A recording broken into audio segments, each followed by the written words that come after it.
അമൃത ടിവിക്കൊപ്പം ഓണവിശേഷങ്ങൾ പങ്കുവച്ച് ആഭ്യന്തരമന്ത്രി രമേശ് ചെന്നിത്തല.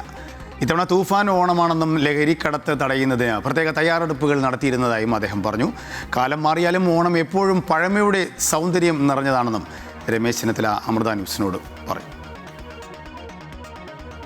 കേരളത്തിന്റെ ബഹുമാനപ്പെട്ട ആഭ്യന്തരം വിജിലൻസ് മന്ത്രി ശ്രീ രമേശ് ചെന്നിത്തല അവരുകളാണ് ഇന്ന് അമൃത ടിവിക്കൊപ്പം ഉള്ളത്. സാർ നമസ്കാരം. അമൃത ടിവിയുടെ ഓണാശംസകൾ. UDF സർക്കാർ അധികാരത്തിലേറിയ ശേഷം ഉള്ള ആദ്യ ഒരു ഓണക്കാലമാണ് വരുന്നത്. എങ്ങനെയാണ് ഈ ഒരു ഓണാഘോഷത്തെ ആഭ്യന്തര വകുപ്പിന്റെ തയ്യാറെടുപ്പുകൾ? ഇത്തവണത്തെ ഓണം തുഫാൻ ഓണമാണ്.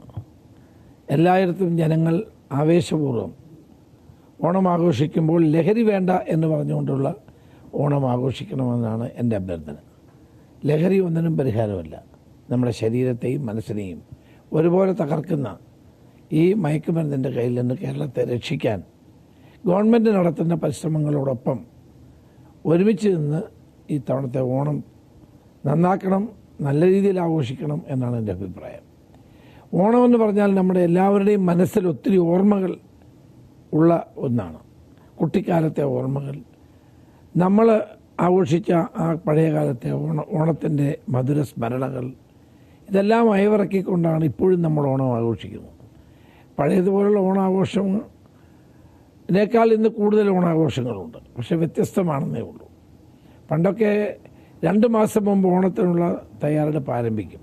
ഇപ്പം ഇൻസ്റ്റൻറ്റ് ഓണമാണ് അല്ലേ? ഫോൺ ചെയ്താൽ എല്ലാം ഏത് ഓണസദ്യ വരെ വീട്ടിലെത്തും. ഇതാണ് വ്യത്യാസം. പക്ഷേ കാലത്തിൻ്റെ മാറ്റമാണത്. പക്ഷെ എന്നാലും ലോകത്തിൻ്റെ ഏത് ഭാഗത്ത് മലയാളി ഉണ്ടോ അവിടെയെല്ലാം ഓണം ആഘോഷിക്കും.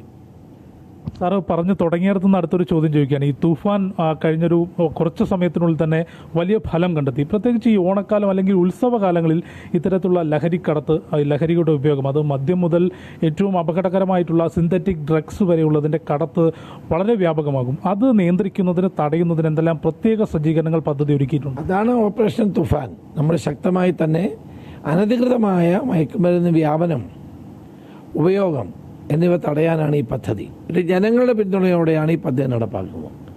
പോലീസിൻ്റെ പരിപാടിയല്ല, ഇത് ജനങ്ങളുടെ പരിപാടിയാണ്.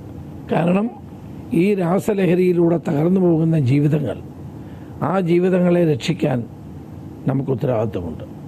പ്രത്യേകിച്ച് നമ്മുടെ യുവതലമുറ, അവരെ രക്ഷിക്കാനുള്ള ഉത്തരവാദിത്വമുണ്ട്. ആ ഉത്തരവാദിത്വമാണ് നമ്മൾ ഏറ്റെടുക്കുന്നത്. അത് കേരള ജനത മനസ്സിൽ ഏറ്റെടുത്ത പ്രവർത്തനമായി മാറി. ഇന്നെല്ലാവരും ഓപ്പറേഷൻ തുഫാനോടൊപ്പം ചേരുന്നു. എല്ലാവരും തുഫാൻ വാരിയേഴ്സാകുന്നു. കേരളത്തിൽ ആളുകളാണ് പോലീസിനെ വിളിച്ചു പറയുന്നത് ഇന്നടത്തതുണ്ട്. പണ്ടൊക്കെ ഈ മയക്കുമരുന്ന് മാഫിയയെ ജനങ്ങൾക്ക് പേടിയായിരുന്നു. ഇപ്പം തിരിച്ചാണ്. ജനങ്ങളെ മാഫിയ പേടിക്കുന്ന സ്ഥിതിയാണ്. അതുകൊണ്ട് വൻതോതിൽ ഇത് പിടിക്കാൻ നമുക്ക് കഴിയുന്നുണ്ട്. സാർ, ഔദ്യോഗിക കാര്യങ്ങൾക്കപ്പുറത്തേക്ക് എങ്ങനെയാണ് ഒരു ഓണാഘോഷത്തിൻ്റെ ഓർമ്മകൾ, പ്രത്യേകിച്ച് ഈ രാഷ്ട്രീയത്തിൽ ഇറങ്ങിയതിന് ശേഷം കുടുംബത്തോടൊപ്പമുള്ള ഒരു ഓണാഘോഷത്തിന് സമയം എത്രത്തോളം കിട്ടാറുണ്ട്?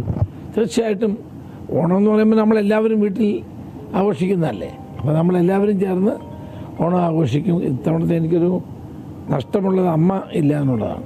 അമ്മ ഉണ്ടായിരുന്നപ്പോൾ എല്ലാവരും അമ്മയുടെ അടുക്കൽ ഒരുമിച്ച് ചേരുമായിരുന്നു. ഇത്തവണ അമ്മ മരിച്ചു പോയതുകൊണ്ട് അങ്ങനെ വലിയ ഓണാഘോഷമില്ല.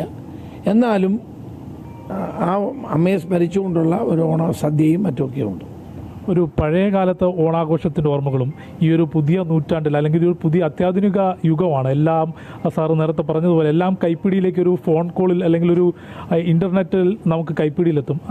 അതിൻ്റെ ഒരു പഴമയുടെ സൗന്ദര്യം നിലനിർത്താൻ ഇപ്പോഴും സാധിക്കുന്നുണ്ടോ? തീർച്ചയായിട്ടും ഉണ്ട്. ആ പഴയ ഓർമ്മകൾ നമ്മളെ കൂടുതൽ ഓണം ആഘോഷിക്കാൻ പ്രേരിപ്പിക്കുകയാണ്. അതെല്ലാവരുടെയും മനസ്സിലുള്ള, എൻ്റെ മനസ്സിൽ മാത്രമല്ല നിങ്ങളുടെയൊക്കെ മനസ്സിലുണ്ടാവും. തന്നെയാലും മലയാളി എവിടെയുണ്ടോ അവിടെ എല്ലാം ഓണം ആഘോഷിക്കും. അപ്പം നമ്മുടെ വിദേശ രാജ്യങ്ങളിലാണെങ്കിലൊക്കെ 4-5 മാസമാണ്. അവരൊക്കെ നമ്മളെ വിളിക്കാറുണ്ട്. അപ്പോൾ ഓണം ജാതി മത ചിന്തകൾക്ക് അതീതമായി, വർണ്ണവർഗ വ്യത്യാസങ്ങൾക്ക് അതീതമായി എല്ലാ മലയാളിയും ആഘോഷിക്കുന്ന ഉത്സവമാണ്. അത് ഇപ്പോഴും എപ്പോഴും നിലനിൽക്കുമെന്ന വിശ്വാസമാണ് എനിക്ക്. സർ, ഒറ്റ കാര്യം കൂടെ, ഈ കേരളത്തെ സംബന്ധിച്ച് കുറ്റകൃത്യങ്ങളുടെ കാര്യത്തിൽ അത് പുതിയ വെല്ലുവിളികളാണ് സമൂഹം നേരിടുന്നത്. ഇപ്പോൾ കരുവാറ്റയിലെ സംഭവമാണെങ്കിൽ ചെറിയ കുട്ടികളിൽ ഈ കുറ്റകൃത്യം ചെയ്യാനുള്ള വാസന കൂടുന്നു. അതിനപ്പുറത്തേക്ക് പോലീസിനും പൊതുസമൂഹത്തിനും വെല്ലുവിളിയായിക്കൊണ്ടാണ് ഇത്തരത്തിലുള്ള പുതിയ കുറ്റകൃത്യ രീതികളെല്ലാം എത്തുന്നത്. അതിനെ നേരിടാൻ പ്രത്യേകിച്ച് എന്തെല്ലാം തയ്യാറെടുപ്പുകൾ ആഭ്യന്തര വകുപ്പിൻ്റെ കീഴിൽ നടത്തുന്നുണ്ട്? ഞങ്ങളതിന് തയ്യാറെടുപ്പ് നടത്തിക്കൊണ്ടിരിക്കുകയാണ്. പുതിയ കുറ്റകൃത്യങ്ങൾ, കൂടുതൽ സൈബർ കുറ്റകൃത്യങ്ങൾ, പിന്നെ മറ്റ് രാജ്യങ്ങളിലും പ്രദേശങ്ങളിലുമുള്ള കുറ്റകൃത്യങ്ങളെ പറ്റിയുള്ള വാർത്തകൾ വായിച്ച് അതിൽ നിന്ന് ആവേശം കൊള്ളുന്നവർ, സിനിമ കണ്ട് ഇങ്ങനെയുള്ള കാര്യങ്ങളൊക്കെ മനസ്സിലാക്കിക്കൊണ്ട് ആ കുറ്റകൃത്യങ്ങളെ തടയാനുള്ള ആധുനിക സംവിധാനങ്ങൾ പോലീസിനുണ്ട്. ഇപ്പം തന്നെ എൻ്റെ മണ്ഡലമാണ് ഈ ഹരിപ്പാട്, അവിടെ ഒരു പഞ്ചായത്താണ് കരുവാറ്റ.